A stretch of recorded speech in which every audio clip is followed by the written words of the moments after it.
Hali gani mwanafamilia wa channel tupendwa hii hapa hii ya Kileo Media. Kama ndo mara kwa kwanza, basi nikusihi usisahau kusubscribe, kulike, kushare pamoja na kucomment bwana.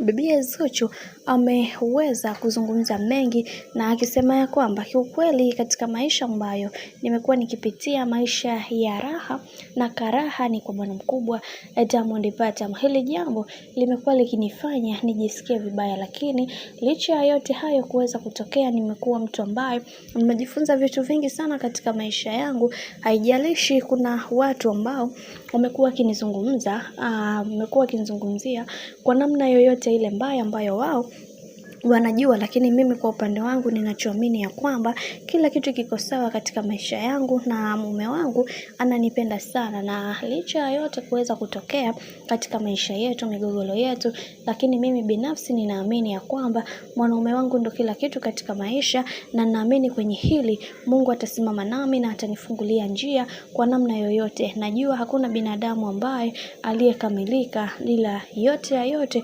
tunaamini ya kwamba kila kitu kitakwenda kuwa sawa, kwa sababu kuna vitu vingi ambavyo vimeweza kutokea na kila mtu anatamani sana kuweza kujua huu kweli ambao unaoendelea, ila yote ya yote tunaamini ya kuwa Mungu ndiye mpangaji wa kila kitu, kwa sababu kila mtu anaamini ya kwamba kila kitu kinakuwa na mipango yake binafsi.